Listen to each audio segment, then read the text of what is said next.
Hey Digestives, welcome to Crimes Digested, where we try to digest senseless crimes. Today's case is as diabolical as it is disturbing. This story is wild, okay? Wild. It's gonna aggravate you. If you don't have time for it right now, you should still watch it anyways. Oh my god, but we're gonna jump straight in the story. In 2024, December to be precise, a Facebook post threw many people's lives in a chaotic mess. And it came from a man named Daniel. I'm just giving him the name because his identity is not revealed. And his kids are also being protected because they're victims of this case. So I'm just gonna name him Daniel, okay? Daniel posted a Facebook message, or he posted on Facebook. Honestly, we listen and we don't judge. Throughout this story, I might sound like I'm judging, but I'm not judging. I promise I'm not judging, okay? I'm just side-eyeing a little bit, but no judgments here. But Daniel posted on Facebook, and he posted something along the lines of, I just saw this boy. He's 5 years old, and he looks so much like me. But it's concerning because I'm not the father of this boy. The resemblance is uncanny, but uncanny. Yeah, uncanny. But I have not fathered the child. And other than me, the only other boy in my family that the child resembles is my son. But there is no way this child could be my son's child because my son would be 30 years old when this child was conceived. So what the heck is going on? That's what everybody wants to know, okay? Everyone that saw that post was like, wait a minute, that's weird. Now that you mention it, that kid does look a lot like you and your son. So a lot of people started trying to do the online sleuthing. Many people were like, we're FBIs, okay? We're gonna figure it out no matter what. They start digging. And then they decided to send this to the son's school superintendent. They're like, this is weird. It sounds suspicious, very disturbing. So maybe we should leave this in the hands of people that can give us answers. Like, why is the mother of this child one of the teachers at the school that the son went to? So let me tell you the story of Laura Caron. I don't know if it's Caron or if it's Caron or what exactly, but I'll put the name either here or here, whichever my mood is feeling on the day of editing. But Laura is this beautiful young lady, honestly, and she's a superstar, okay? So Laura grew up in Warrington Township, Pennsylvania. This is a small town right on the outskirts of Philadelphia, and when you read about her, it sounds like she had a good head on her shoulder. She went to this Catholic school called Cabrini University, and she studied elementary education, but she was also a basketball star, okay? She was on the basketball team, and she was really good at it too. But when she graduated, she decided to get a job and be an elementary school teacher. So she takes her little happy self to Middle Township Elementary School number 2, and she applied to be a teacher. It doesn't take long for them to call her back and be like, yeah, you should definitely teach at our school. This was in 2014. She gets a job, and she's making pretty good money because she was making like just a few $100s, under $65,000 a year in salary. And that's more than what the average person makes in New Jersey. This whole thing happened in New Jersey, right? And most people in New Jersey make around $53,000 a year. So she was making more than the average person, although not as much as the median income in New Jersey, which is like $72,000 or something like that. Don't quote me on that exactly. I can't remember correctly. But she was making more than the everyday person, you know?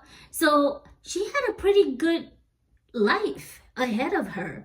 Like, most teachers don't get paid that much, so she was making pretty good money, and she was living in her own home. It seems like, you'll see why I say that in a minute, but she seems to have her own place. She's making money, she's living well, but maybe she might have been lonely because she's living in a pretty big city A lot of people don't really make friends. Like, I'm telling you, New York people are not very friendly per se. So I think she might have been feeling a little lonely, and her students were probably her babies. I imagine most teachers feel like their students are their children. So she poured a lot of herself into her teaching. That is when she started teaching Danny Jr. I'll just call him Danny. Danny is in the 5th grade, and she realized that she's also teaching his brother. And so it was kind of like two kids in the same family in the same classroom. The parents probably felt like, oh my God, this is a teacher that cares for our kid. So the mom would frequently meet with her, and they became pretty close. They became a pretty tight knitted friend group, I would say. Just very close friends. And so the kids, with every normal people, when you get close to someone, you become very comfortable. So Danny and his siblings will once in a while, about twice a week, once or twice a week, they'll go to their teacher's place to spend the night. They would go have a sleepover, I guess you would call it, and then they'll come home, and then they'll do the same thing the next week, the following week. You get what you get the gist, right? But over time, those once or twice a week became a permanent residence at this teacher's house. Okay, the parents were like, yeah, you can just have our kids. And she became their family resource parent, which is a term coined to foster parents in New Jersey. Now, why would this parent give their children over to this woman? It makes no sense to me. And to this day, this case is ongoing. Well, the trial is ongoing, but till this day, there is no explanation as to why the family or the couple were like, yeah, just take our sons and daughter and raise them. So it begs the question, why? What was happening in their home? The kids ended up staying at her place, and she devoted her 2nd floor completely to the kids. They were sharing a room. That's why I say it seems like she owns the place. They were sharing a room, and the kids seem to be acclimating. They're settling in. They're getting used to the place. But there's a few strange things happening in the house. For starters, the other boy claims that he noticed that the teacher was sexually assaulting his brother.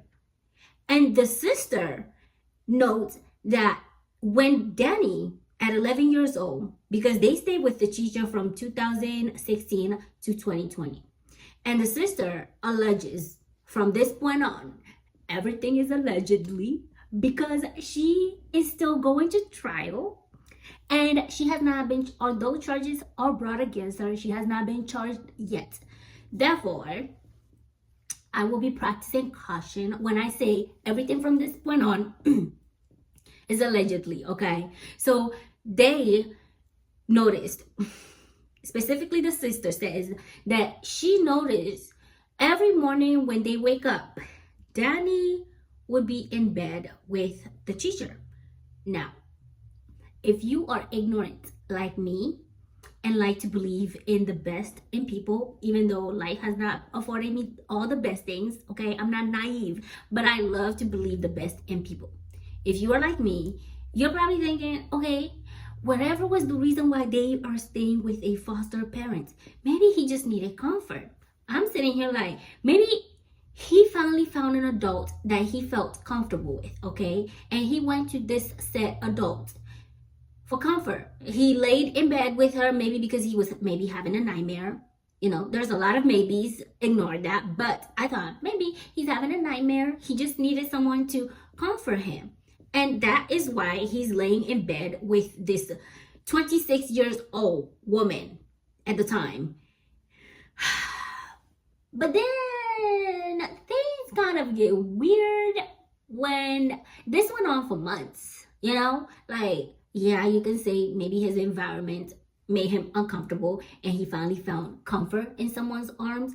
But after a few weeks of staying with that person, after finding the safe haven, you would think that they would, you know, adjust to this place and start living like a regular prepubescent, if not pubescent, child or preteen, but that didn't happen. And other still is the fact that whenever Danny goes to take a shower, the teacher will follow him into the bathroom and lock the door so no one else has access to the bathroom. Not to say that anybody else probably wants to go in there, but the other kids are like, what the heck is going on in there? Like, why is she always going in after our brother? This went on for years. And at this point, it is 2019.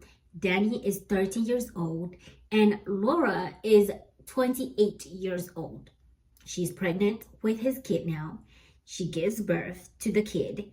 And fast forward in 2024, the father notices how very, very, very similar the kid looks like him and his son Danny. Now, of course, at this point, Danny is an adult, okay? This is 5 years later. The child is a toddler, a whole toddler, and Danny is a grown man now. He's over 18. So, like, obviously, there's not much you can do about it, but at the same time, no. I never understand why people have fascination with kids, because whether you're a man or a woman, like, biologically, I don't know, I think those kind of people are missing something, right? Because I'm gonna use myself as an example. When I was even 17, I did not find 17 years old attractive, because I don't know why, but in my brain, the biology that formed me, am I speaking proper English right now? I don't know, but in my brain, I feel like when they're that young, they're not a man.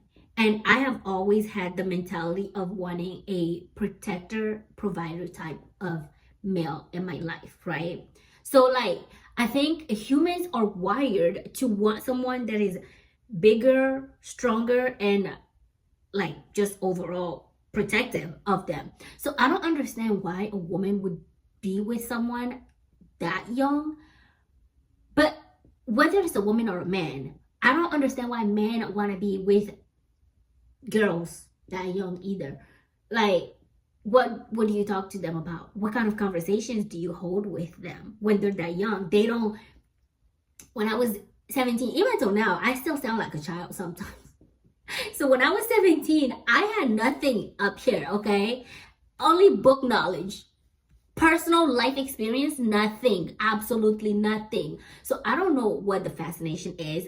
But anyways, at this point, the son is older. The dad isn't like, oh my gosh, this is happening to my son. But like, oh my gosh, this happened to my son. But I don't think he's registering it. He was just putting his thoughts out there. Like that weird thought that you're like, that kid looks very familiar to my husband.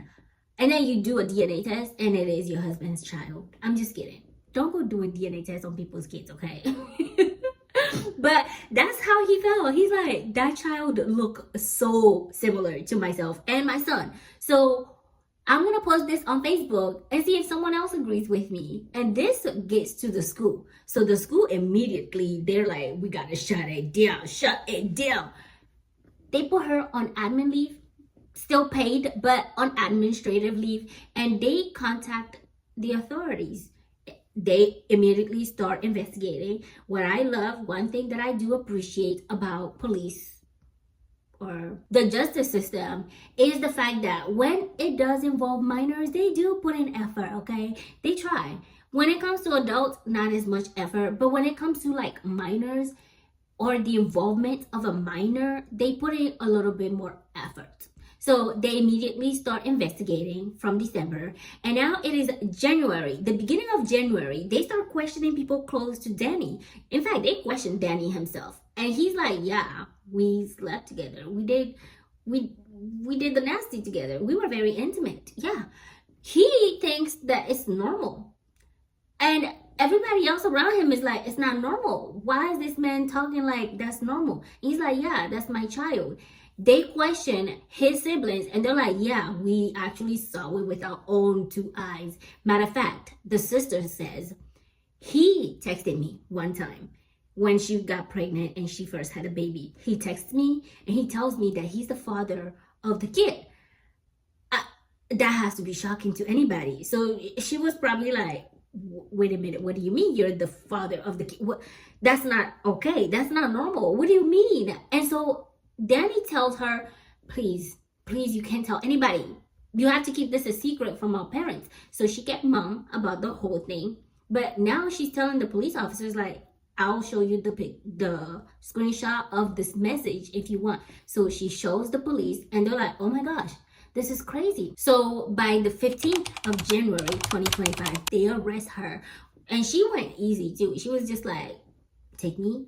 That's fine. That's cool. Because first of all, you guys don't understand, okay? When the police sits her down and she's being questioned, she's like, y'all don't understand. I was not the one that wanted this. Danny wanted this. I was just going along with what he wanted. And when Danny was like, he had this exclusive interview with a news channel, and he said, yeah, I started this. Now, what child at 11, 12, 13, whatever age you want to think this started, what child at that age knows what consent is? She's claiming that he came on to her. And he's saying, I was the one to initiate everything. So it's a case of he says, she says, but either way, the age of consent in New Jersey is 16 years old. So whether he came on to her or she came on to him, it don't matter because he was still at an illegal age. He was a minor and she was the adult in the situation. She could have shut it down. She could have been like, no. First of all, disgusting. Secondly, you're a child. But no, this girl was like, yeah, you can just, we can do that, right? So the attorneys are like, this woman needs to get locked up for this. So let me tell you the charges that they brought up against her. The first one is a first degree aggravated sexual assault. The second one is a second degree sexual assault. And the third one is a second degree endangerment of child welfare. And the attorneys, like the prosecuting attorney, says that for first degree charges in New Jersey, she's looking at a minimum 10 to 20 years already. And then for the other like second degree charges, she'll be looking at about 5 to 10 years. So even if she gets the lower ends of things, she might be going to jail for maybe 10 to 15 years, right? And a lot of judges, or not judges, a lot of lawyers, they kind of think that she should take a plea deal. Now, I don't know exactly what the plea deal entails, but I think it will probably be less than what she's being like charged with. But her and her attorney are like, no, we can fight this. You want to know what their argument is so far? They claim that there is actually no evidence. There is no evidence that this happened. I'm like, what about the giant 5-year-old? Is what? I was so confused when I read that. I was like, are they okay? I mean, okay, yeah, sure. But they're like, there is no evidence, there is no DNA. I'm like, it's just a swap, just a open your mouth, swap. There you go. There you go. There is your evidence. So what do you mean? And then there's all these eyewitnesses that saw the acts happening right in front of their eyes. So what do you mean there is no evidence? The prosecuting side is like, I don't know. They're trying. They can try, but this is a very clear-cut slam dunk case of he was a minor and she ended up with him. Now he's 19 going on 20 and he claims that he loves her. He wants to be with her. That's his ride or die. And he gonna stick by her. And he says that he can't even see his child. And that sucks because he wants to see his kids, but he can't see them. And it sucks. Now, it seems as though there's some kind of a restraining order placed out against him. So, or for him, I don't know if it's against or for at this point, but he's not able to approach her or the child, or it's like she's not able to approach him or whatever, right? So he's like, I can't see my baby, that's my family. He feels like people are trying to destroy his family. Honestly, he feels like she's the victim in all of this. He doesn't see himself as the victim, which I also don't like to put that label on people that have been SA'd, because I feel like there's so much strength in surviving something like that, right? So calling someone who went through something as disorienting, I can't speak English, but someone who went through something that takes control from them, when they make it through, I hate calling them a victim. But in this situation, he is a victim. He's her victim. She's like a black widow that just someone in her little web, and she's still playing him because he thinks he's in love with her, allegedly. And she's over here like, he started it. And I'm like, what do you mean? You're a grown woman. What do you mean? But yeah, he thinks people are trying to destroy his little family. They're taking his baby from him. They're taking his girl from him. And a lot of people are saying that she should just take the plea deal. And if they want to get married, then they can get married later on. But for right now, it's not looking good for her to try to fight this, because I mean, but yeah, that's the case of the immoral teacher. I want to know in the comments what your thoughts are. Do you guys think that she's gonna get like a good amount of time? I honestly do think she'll serve at least 10 years. At least 10 years. Which is kind of, because, but yeah. So let me know in the comments what you thought of this case, and if there's anything you want me to talk about, leave that also in the comments. Make sure you subscribe to my channel so you can come find me again. And like the video so I know you guys are also enjoying the videos. And stay out of trouble. Don't be even, if someone looks like they're a kid, even if they tell you they're not a kid, stay away from them. That's not the case in this situation, because she knew he was in her 5th grade class. So she knew.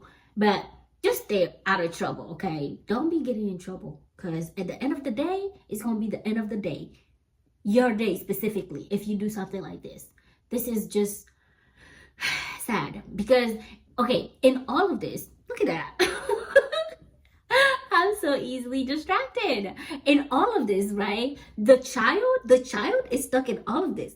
Because since she's been arrested, that poor unfortunate baby has been left without a mom, because she's currently being held at the Cape May County Jail. So she's not there for her child. Like, that baby is another victim. That's multiple victims in one story. She is an apparent victim to the Danny, but Danny and the little boy are victims. And the kids that were in the house with her while she was doing such an irredeemable act are also victims. So I don't know. It's so senseless. This could have been avoided if she had just minded her business, did what her degree said to do, which is teach the kids, and then go home, order some pizza or something, and stay out of trouble. But she didn't do that. Now she has to pay for it. And not only she has to pay for it, her baby has to pay for it too. It doesn't seem like she has other kids based on my little research. So that's it. That's all. I'll see you in the next video. Until then, please stay safe. Bye. Mwah.